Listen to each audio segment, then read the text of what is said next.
ஸ்துதிக்குரிய பரிசுத்த நற்கருணைக்கு பக்தியாய் ஆராதனை இத்திசையும் புரிவோம். நித்திய ஸ்துதிக்குரிய பரிசுத்த நற்கருணைக்கு பக்தியாய் ஆராதனை இத்திசையும் புரிவோம். நித்திய ஸ்துதிக்குரிய பரிசுத்த நற்கருணைக்கு பக்தியாய் ஆராதனை இத்திசையும் புரிவோம்.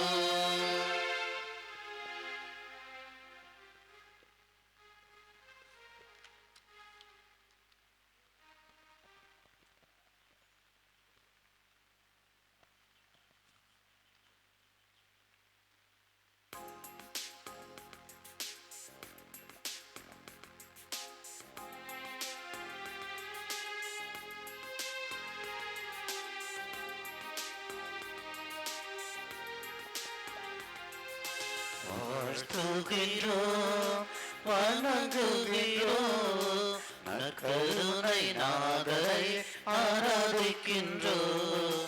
வாழ்த்துகின்றோம், வணங்குகிறோம், நற்கருணை நாதரை ஆராதிக்கின்றோம்.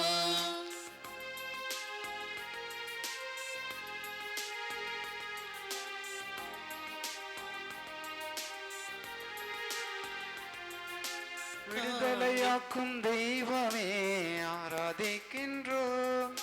குணப்படுத்தும் தெய்வமே ஆராதிக்கின்றோம். விடுதலையாக்கும் தெய்வமே ஆராதிக்கின்றோம். குணப்படுத்தும் தெய்வமே ஆராதிக்கின்றோம்.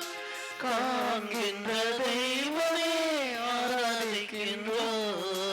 காக்கின்ற தெய்வமே ஆராதிக்கின்றோம். காண்கின்ற தெய்வமே ஆராதிக்கின்றோம்.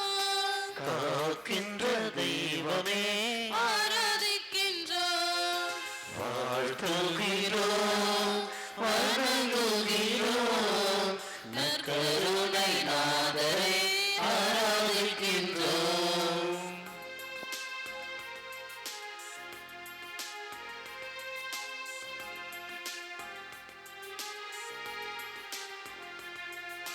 இரட்சிக்கின்ற தெய்வமே ஆராதிக்கின்றோம். இரக்கமுள்ள தெய்வமே ஆராதிக்கின்றோம். ரட்சிக்கின்ற தெய்வமே ஆராதிக்கின்றோம். இரக்கமுள்ள தெய்வமே ஆராதிக்கின்றோம். சுகம் கொடுக்கும் தெய்வமே ஆராதிக்கின்றோம். தரிசனமாகிற தெய்வமே ஆராதிக்கின்றோம். சுகம் கொடுக்கும் தெய்வமே ஆராதிக்கின்றோம். தரிசனமாகிற தெய்வமே ஆராதிக்கின்றோம். வாழ்த்துகிறோம், வணங்குகிறோம், நற்கருணை நாதரை ஆராதிக்கின்றோம். வாழ்த்துகின்றோம், வணங்குகின்றோம், நற்கருணை நாதரை ஆராதிக்கின்றோம்.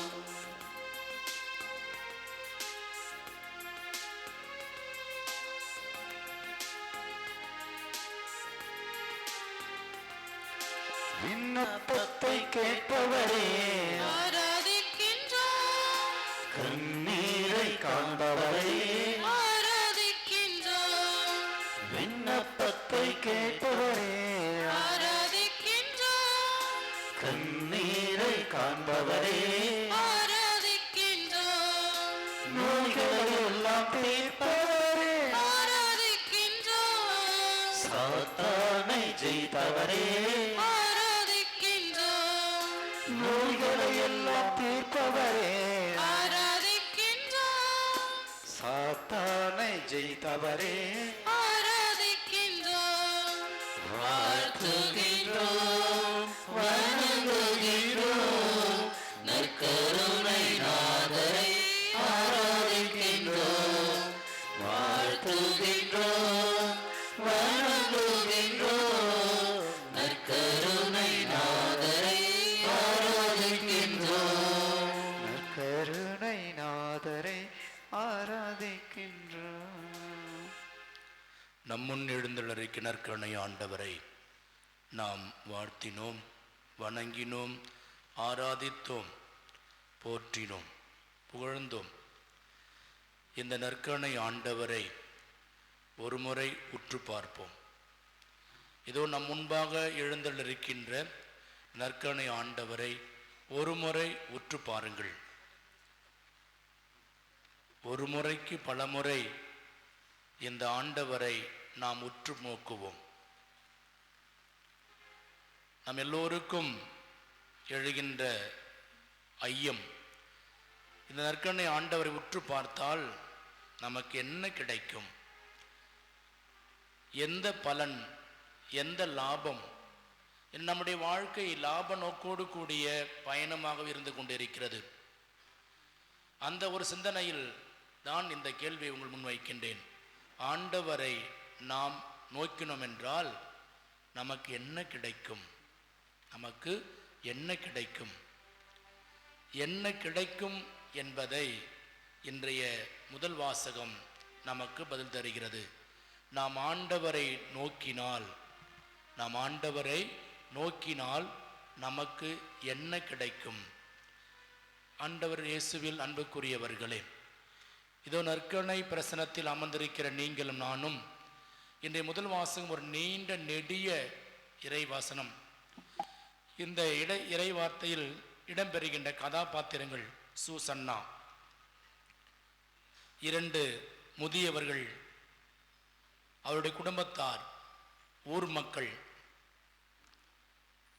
இந்த சூழ்நிலையில் ஒரு அழகான காட்சி. இந்த காட்சியில் இடம்பெறுகின்ற கதாபாத்திரங்கள், சூசன்னா அழகானவள், திருச்சட்டத்தின்படி தந்தையால் வளர்க்கப்பட்டவள், நேர்மையானவள். அழகானவள், திருச்சட்டத்தின்படி வளர்க்கப்பட்டவள், நேர்மையானவள். இந்த இறைவார்த்தை முழுவதும் நாம் பார்க்கின்ற பொழுது அவள் குற்றம் ஒன்றும் செய்ததாக இடம்பெறவில்லை. ஆனால் தண்டிக்கப்படுகின்ற நிலைக்கு தள்ளப்படுகின்றார். உங்களுக்கும் எனக்கும் இருக்கின்ற மிகப்பெரிய போராட்டம், விடை தெரியாமல் இருந்து கொண்டிருக்கின்ற ஒரு கேள்வி.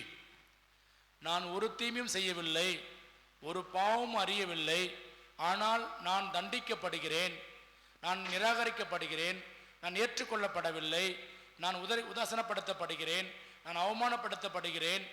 என் பெற்றோரால், என் நண்பர்களால், என் சகோதரர்களால், என் குடும்பத்தாரால், என் கணவனால், என் மாமியாரால் என்று நம் உள்ளத்தில் எழுந்து கொண்டிருக்கின்ற, பதில் கிடைக்காமல் தவித்து கொண்டிருக்கின்ற ஒரே போராட்டம் இதுதான்.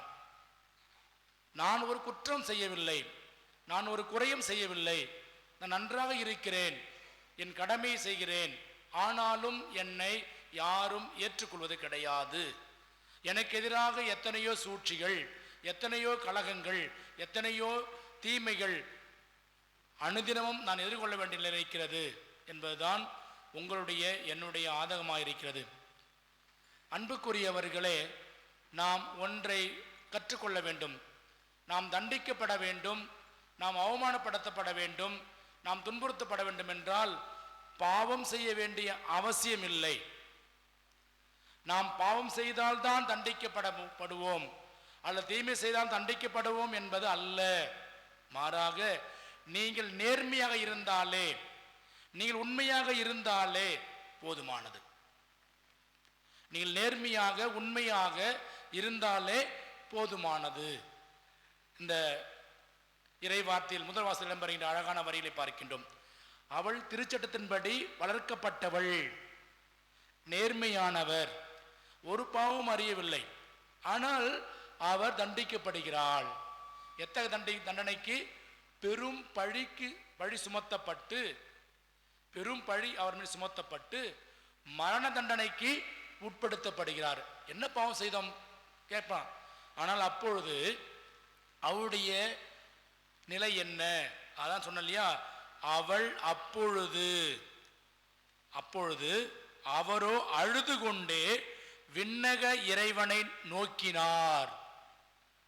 விண்ணக இறைவனை நோக்கினார். இங்க நம்ம கவனிக்கணும், அவருடைய கணவன் அரசனாக இருக்கிறான். அவருடைய பெற்றோர்கள், பிள்ளைகள், உற்றார், உறவினர் என எல்லாரும் இருக்கிறார்கள். அவர்களை யாரையும் அவர் பார்க்கவில்லை. இயல்பாக நம்ம துன்பத்தில் மாட்டிக்கொண்டோம் அல்லது கஷ்டத்தில் இருக்கிறோம் என்றால் என்ன பண்ணுவோம்? நம்ம தெரிஞ்சவங்களை பார்த்து அழுவோம், நம்ம தெரிஞ்சவங்களை பார்த்து ஆதங்கப்படுவோம். அல்லது அப்பாவா இருக்கலாம், அம்மாவா இருக்கலாம், வீட்டுக்காரராக இருக்கலாம், அண்ணன் தம்பியை பார்க்கலாம். பார்த்தோம் என்ன பண்ணுவோம்? நம்ம அறியாமல் என்ன பண்ணுவோம்? அவங்க நோக்கி நம்ம கண்கள் கலங்கும், கதறி அழுவோம். நான் இப்படி ஆயிட்டேன், அப்பா என்னை காப்பாற்ற மாட்டியா, நான் ஒரு தப்பு பண்ணலையே அப்படின்னு என்ன பண்ணுவோம்? அவங்க நோக்கி என்ன பண்ணுவோம்? கதறுவோம், அழுவோம், புலம்புவோம். இதான் நம்முடைய இயல்பு. ஆனால் இங்கு இந்த பெண் என்ன பண்ண பாருங்க, தன்னுடைய கணவனை பார்த்தோ, தன்னுடைய பெற்றோர்களை பார்த்தோ, பிள்ளைகளை பார்த்தோ அவள் அழவில்லை, உதவியை தேடவில்லை. மாறாக அவரோ அழுது கொண்டே விண்ணக இறைவனை நோக்கினார். Praise the Lord, praise the Lord. அன்புக்குரியவர்களே, நம்ம எல்லாரும் கற்றுக்கொள்ள வேண்டிய அழகான பாடம் விண்ணக இறைவனை நோக்கினார். தான் சொன்ன, நீங்கள் ஆண்டவரை நோக்குங்கள், ஆண்டவரை நீங்கள் உற்று நோக்குங்கள். ஏன்னு கேட்டா, ஏனெனில் அவர் உள்ளம் ஆண்டவரை நம்பி இருந்தது. யாருமே நம்பிக்கொள்ள, கணவன் காப்பாத்திருவாரு, பெற்றோர்கள் காப்பாத்திருவாங்க, அவர் யாருமே நம்பிக்கொள்ளவில்லை. என்னுடைய மனைவி தப்பு செய்ய மாட்டாள் என்று சொல்லவில்லை அவன். அவருடைய பெற்றோர்கள் என் மகள் தப்பு செய்ய மாட்டாள், செய்திருக்க மாட்டாள் என்று சொல்லவில்லை. அவருடைய பிள்ளைகள் என்னுடைய தந்தை, என்னுடைய தாய் இப்படிப்பட்ட பாவம் செஞ்சிருக்க சொல்லவில்லை. அவர் என்ன பண்ணாரு? இவர்கள் யாருமே சொல்லல, எல்லாருமே என்ன பண்ணாங்க? மௌனமாக இருக்கிறார்கள். அங்க பேசுவது யாரு?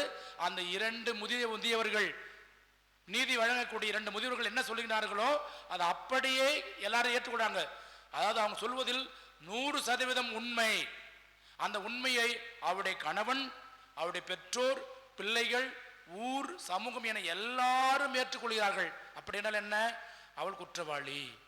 ஆனால் அப்படிப்பட்ட நிலையில் அவள் அழுதாள். யாரை நோக்கி தெரியுமா? விண்ணக தந்தையை நோக்கி அழுதாள். விண்ணக தந்தையை நோக்கி அழுதாள். ஏனென்றால் ஆண்டவர், அவர் உள்ளம் ஆண்டவர் நம்பிக்கையா இருந்தது, ஆண்டவர் நம்பி இருந்தது. யாரையுமே நம்பல அவரு, அந்த பெண்ணு யாரையுமே நம்பல. அன்புக்குரியவர்களே, நினைச்சுக்கலாம் எல்லாம் முடிஞ்சு போச்சு, இந்த ஊரே எனக்கு எதிர்ப்பா இருக்குது, என் கணவனே எனக்கு எதிராக இருக்கிறான், என் மனைவியே எனக்கு எதிராக இருக்கிறா, என்னுடைய பிள்ளைகளே எனக்கு எதிராக இருக்கிறாங்க, என் கூட பிறந்தவர்களே என்ன நம்ப மாட்டாங்க, எல்லாரும் என்ன பழித்துரைக்கிறாங்க, இந்த ஊரோட சேர்ந்துக்கிட்டு என்ன பண்றாங்க, என்னை கஷ்டப்படுத்துறாங்க, எனக்கு யார் தான் துணை செய்வார்கள்? யார் யாரையோ பார்த்து அழுறோம், யார் யாரையோ பார்த்து ஆறுதல் தேட அலையிறோம், யார் யாருடைய உதவிகளே பாதங்களை பற்றி கொண்டு என்ன பண்றோம்? என்னை எப்படியே காப்பாற்றணும் இல்ல. நான் சொல்ற மாதிரி நம்ம எல்லாருக்கும் ஒரு பாடம், அழகிய பாடினது, அவள் விண்ணக தந்தையை நோக்கி அழுதாள். விண்ணக தந்தை நோக்கி அழுதாள். ஏனென்றால் அவர் உள்ளம் ஆண்டவரை நம்பி இருந்தது. யாரையும் நம்பல, யாரையுமே நம்பல. அப்ப என்ன நம்மள சரியா போயிடுமா? அந்த இடத்துல பாருங்களேன், அவள் நம்பி இருந்தாள், ஆனால் அவளுக்கு சாதகமாக எதுவுமே கிடைக்கவில்லை. ஏன்? எல்லாரும் ஒட்டு மொத்தமாக சேர்ந்து அவருக்கு என்ன பண்ணாங்க? மரண தண்டனையை வழங்கிட்டாங்க, அவங்களை இட்டுட்டு போறாங்க. இப்ப என்னாச்சு? எல்லாம் முடிஞ்சு போச்சு. என்னது? எல்லாம் முடிஞ்சு போச்சு, இனிமேல் தப்பிக்கவே முடியாது. ஆனால் ஆண்டவர் சும்மா விடுவாரா? தம்மை நோக்கி அல்லும் பகலும் மன்றாடும் யாவருக்கும் இறைவன் செவிசாய்க்காமல் இருப்பாரோ? இருப்பாரா? தம்மை நோக்கி அல்லும் பகலும் மன்றாடும் யாவருக்கும் இறைவன் செவிசாய்க்காமல் இருப்பாரோ? Praise the Lord, praise the Lord. நிறைய பேர் பார்ப்பீங்க சொல்லுவாங்க, நீங்க சாமியை கும்பிடுங்க, கடவுளை கும்பிடுங்க, திருப்பலிக்கு வாங்க. ஏன் சொல்றாங்க? தம்மை நோக்கி அல்லும் பகலும் மன்றாடும் யாவரையும் ஆண்டவர் அவருக்கு செவி சாய்க்காமல் இருப்பாரோ?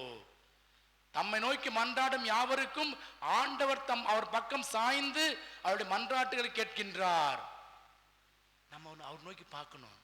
யார் யாரையோ தேடிக்கொண்டுக்கிறோம், யார் யாரையோ பார்த்துக்கிறோம், யார் யார் மூஞ்சியே பார்த்துக்கிறோம். என்ன புண்ணியம்? ஒரு சல்லி காசு புண்ணியமா?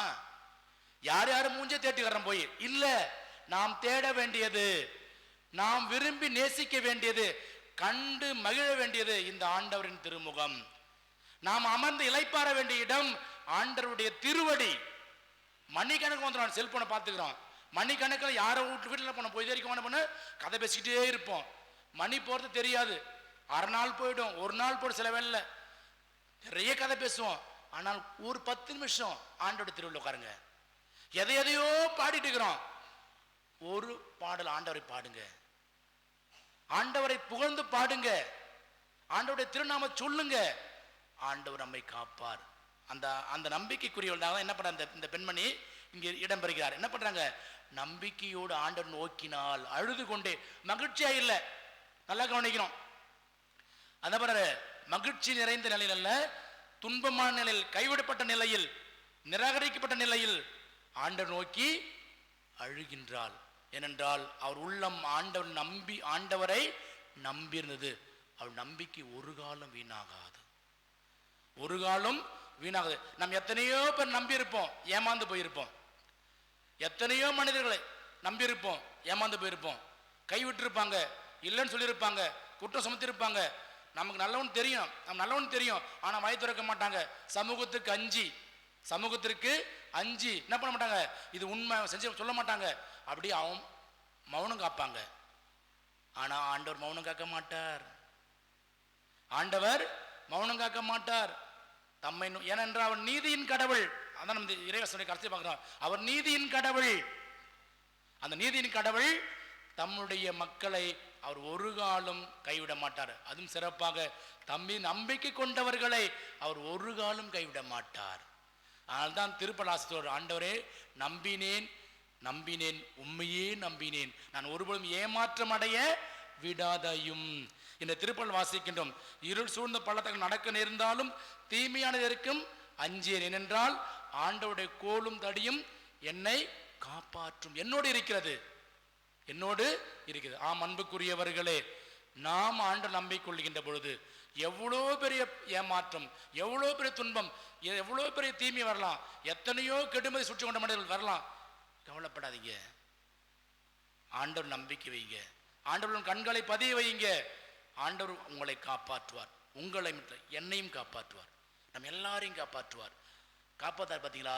இங்கே பார்ப்போம், நம்ம எல்லாருக்கும் இந்த உலகத்தில் விஞ்ஞான உலகத்தில் வாழறோம். பெரிய நவீன உலகம், ஆள் பழங்குது, பண பழங்குது, ஜாதி பழங்குது. அவனை யாரும் அசைக்க முடியாது. ரொம்ப கெட்டிக்காரன், ரொம்ப பெரிய திறமைச்சாலி. சாமி கெட்டிக்காரன் புழுவு 8 நாளைக்கு, கெட்டிக்காரன் புழுவு 8 நாளைக்கு என்ன பண்ணாங்க? 2 பேரும் நாளைக்கு சேர்ந்து உடனே கதையை சோடிச்சு என்ன பண்ணாங்க? நாங்க அங்க போனோம், நாங்க பார்த்தோம், நின்னோம், நாங்க ஓடிவிட்டோம். கரெக்டா, அதாவது கொஞ்சம் துளி கூட சந்தேகம் இல்லாம அழகா கதை ஜோடிப்பாங்க பாருங்க. நான் போனேன்னா, கால் நின்னா, நான் என்ன பண்றது, எப்படி சொல்லுவேன் என் வாயால, ஐயோ என் காலம் நம்ப முடியல அப்படின்னு என்ன பண்ணுங்க? கதையை ஜோடிச்சு என்ன பண்ணுவாங்க? அப்படியே படி சுமத்துவாங்க. அதே நிலைமையை தான் என்ன பண்றாங்க சூசன் வாழ்க்கையில் பார்க்கிறேன். அந்த முதியோர் பாருங்க எப்படி சொல்றாங்க பாருங்க. கரெக்டா கதை சொல்லிட்டாங்க. நாங்கள் தோட்டத்துக்கு போனோம், ஒரு இளைஞர் வந்தான், அவளை பிடிக்க முடியல, ஓடிட்டாங்க, இவளை பிடிச்சிட்டு வந்துட்டோம். எவ்வளோ பார்த்தீங்களா? இந்த கெட்டிக்காரங்க, இவங்க என்ன பேரு? கெட்டிக்காரர்கள், ரொம்ப திறமைச்சாலிகள், ரொம்ப வாய்ச்சாலாக்கு, ரொம்ப திறமையானவர்கள். நம்ம சொல்லுவோம், அப்பா அவன் பேச அவன் மாட்டேன் மாட முடியும், அவன் அந்த ஊரே விலைக்கு வாங்கினான் சாமி, அவன் அந்த ஊரே விலைக்கு, அவன் சொல்றதான் கேட்பாங்க சாமி. அதான் உண்மையா இருக்கு பல வேலை இல்ல. அந்த நேரத்திற்கு வேண்டுமானால் அது சாதகமா இருக்கலாம். சூரியனை யார மறைக்க முடியுமா? இந்த மேகமூட்டம் பொழுதுக்கு மறைக்க முடியுமா? மேகமூட்டம் ஓடிப்படும். எத்தனை பேர், அதான் நம்முடைய முன்னோர்கள் அழகா சொன்னார்கள், கெட்டிக்காரன் புழுவு 8 நாளைக்கு. நீ எம்மா கதை கூட சோடிச்சு போய், நீ எம்மா கூட புறணி பேசு, நீ எம்மா கூட மற்ற பேரை கெடு. ஆண்டவரை நம்பி அவர் ஒருவர் இருக்கின்ற பொழுது அந்த நம்பி இருக்கின்ற மனிதரை கடவுள் ஒரு நாளும் கைவிட மாட்டார், ஒருபொழுதும் அவளை விட்டு விலக மாட்டார். நம்ம அதான் திருப்பள்ளியில் வாசிக்கிறோம், நம்மை காக்கின்ற கடவுள் கண் அயர்வதும் இல்லை உறங்குவதும் இல்லை. Price the Lord, praise the Lord. ஆம் அன்புக்குரியவர்களே, நம்மை காக்கின்ற கடவுள் இந்த நற்காணை ஆண்டவர் நம்மை கை கழுவதும் இல்லை, நம்மை விட்டு விலகுவதும் இல்லை. நம் கால் கல்லின் மேல் மோதாதபடி அவர் தாங்கிக் கொள்வார். நம்மை இவர் தாங்கிக் கொள்கின்ற கடவுள். அதுதான் சூசன வாழ்க்கையில் பார்க்கிறோம். இந்த கண் உறங்காத கடவுள் என்ன பண்ணாரு, அந்த மனிதனுடைய மிகப்பெரிய தீமைக்கு தன்னுடைய நம்பிக்கைக்குரிய மகளை அவர் கை கழுவிடல, விட்டுறல, அப்படியே என்ன பண்ணாரு, காப்பாத்தாரு. அங்கதான் தானியேல் வராரு, மாசற்ற மனிதர். இந்த ஊரே ஒன்னா இருக்கலாம், இந்த உங்க சொந்தக்காரங்க பூரா ஒன்னா இருக்கலாம், உனக்கு எதிராக இருக்கலாம், இந்த உலகமே உனக்கு எதிராக இருக்கலாம்.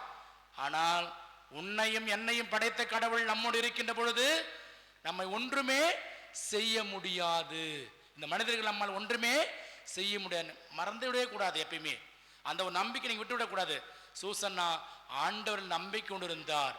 அவருக்காக தானியேல் என்ன பண்றாரு, மாசற்றவள் என்ன சொல்றாங்க, சாமி கூடி வாழ்ந்த கணவன் சொல்லல, பெற்றோர்கள் சொல்ல, என் மாவட்ட நல்லவன் சொல்லி பெத்த பிள்ளைக்கு சொல்ல, யார் சொல்றது, தானியேல் சொல்றாரு, இவர் மாசற்றவள், அவர் மாசற்றவர். ஆண்டவர் நம்மை காக்க யாரை வேணுமாலும் பயன்படுத்துவார், எந்த நேரத்திலும் நம்மை பயன்படுத்துவார். அது முதல் தான் ஒரு அவசியம். எந்த நேரத்தில் வேணுமாலும் ஆண்டவர் நம்மை காப்பதற்கு, நம்மை விடுவிப்பதற்கு யார் வழி வேணுமாலும் நம்மை காத்து வழிநடத்துவார். ஆகவே அன்புக்குரிய சகோதர சகோதரிகளே, தவ காலத்தில் இருக்கிறோம். நம்முடைய நீண்ட நாள் கேள்வி, நான் ஒரு தப்புமே பண்ணல, என்னை வெறுக்கிறாங்க, என் மீது பழி போடுறாங்க, என்னை துன்புறுத்துறாங்க, எனக்கு தீமை செய்யறாங்க, என்னுடைய வாழ்வு நற்பெயரை கெடுக்கிறாங்க. நிச்சயமாக இருக்கும். அதுக்கெல்லாம் நாம் தப்பு செய்ய வேண்டும், பாவம் செய்ய வேண்டியது அவசியம் இல்லை. மாறாக நல்லவளாக இருந்தாலே போதுமானது. ஏனென்றால் சூசன்னா நல்லவளாகவே இருந்தாள், திருச்சட்டத்தின்படி வளர்க்கப்பட்டவள், நேர்மையானவள். அதுதான் அவர் செஞ்ச பாவம். அவள் மீது கொண்ட தீய இச்சையின் காரணமாகத்தான் அவள் இப்படி துன்பத்துக்குள்ளானாள். ஆனால் ஆண்டவர் அவரை விட்டுவிடவில்லை. உங்களுக்கும் எனக்கும் அப்படிப்பட்ட நிலைகள் வரலாம். உங்களையும் நீங்கள் நானும் இப்படி சோதனைகளை சந்திக்கலாம்.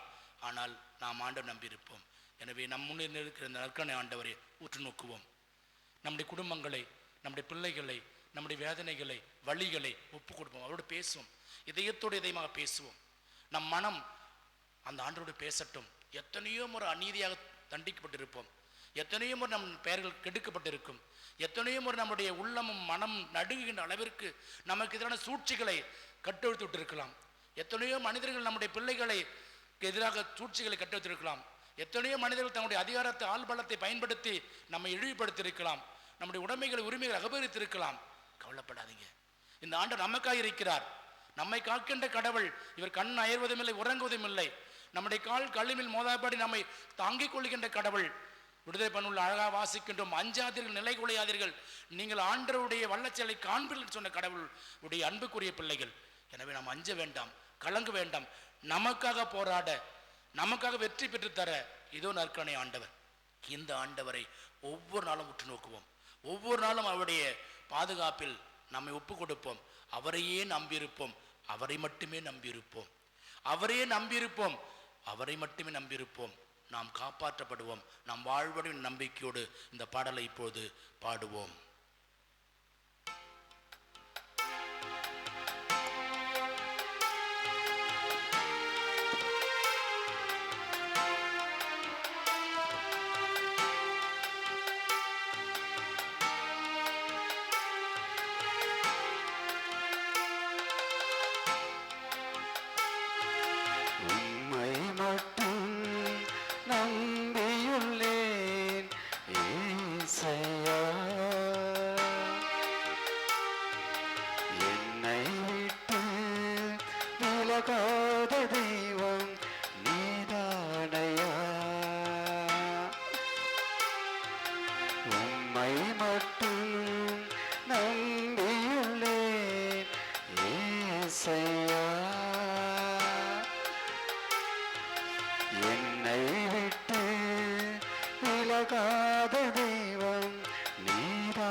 விலகாத தெய்வம் நீதானையா.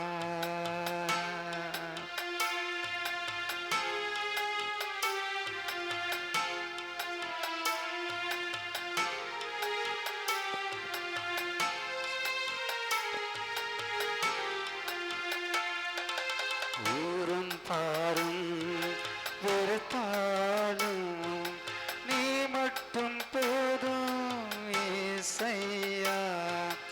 உறவு எனக்கு நினைத்தாலும் நீ மட்டும் போதும் இசையா.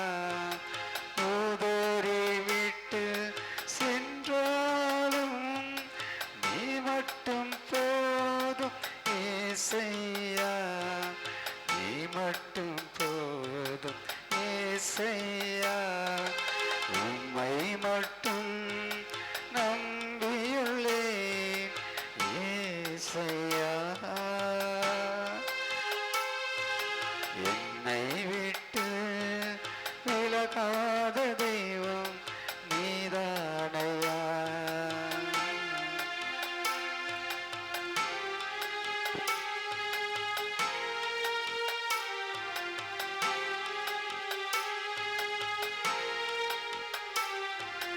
இல்லாததை சொன்னாலும் நீ மட்டும் போதும் இசையா. வீண் பழியின் மேல் சுமத்தினாலும் நீர் மட்டும் போதும் இசையா. பகைவர் என்னை சூழ்ந்தாலும் நீ மட்டும் போதும் இசையா. நீ மட்டும் போதும் இசையா. உம்மை மட்டும் நம்பியுள்ளே இசையா. என்னை விட்டு விலகாத தெய்வம் நீதானையா. நீரில்லையே நான் இல்லையே, நீரில்லையே நான் இல்லையே, நீர் மட்டும் போதும் ஏசையா. நீர் மட்டும் போதும் ஏசையா. நீர் மட்டும் போதும் ஏசையா. நீர் மட்டும் போதும் ஏசையா.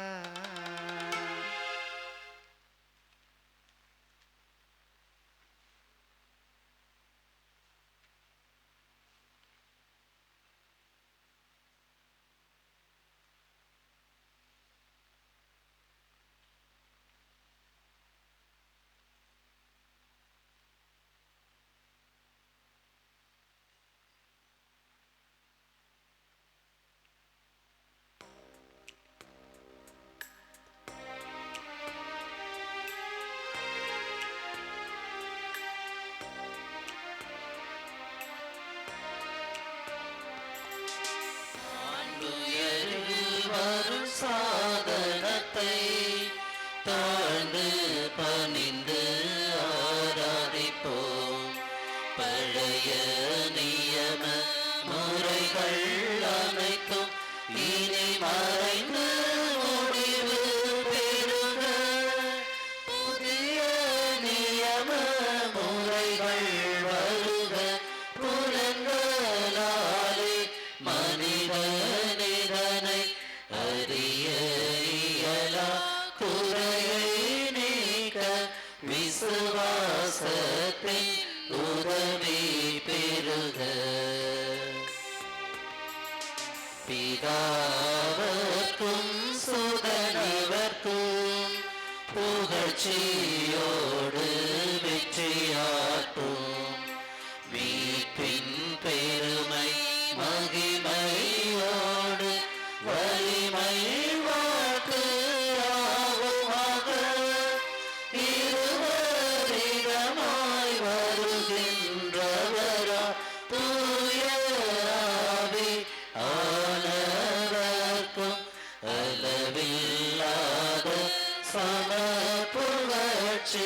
என்றுமே உண்டாகுக.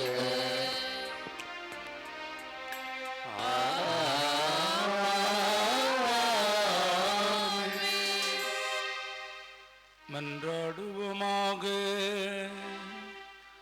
இறைவா, எந்த வியப்புக்குரிய அருள் அடையாளத்திலே உம்முடைய பாடுகளின் நினைவு எங்களுக்கு விட்டு சென்றி உம் திருவுடல் திருடத்தமாகியவற்றின் தூய மறைபொருளை வணங்கும் நாங்கள் உம் மீட்பின் பலனை இடைவிடான வைக்க அருள் புரிவீராக. தந்தையாகிய இறைவனோடு தூய ஆவியாரின் ஒன்றிப்பில் இறைவனாய் என்றென்றும் வாழ்ந்து ஆட்சி செய்கின்ற அவர் வழியாக உம்மை மன்றாடுகிறோம்.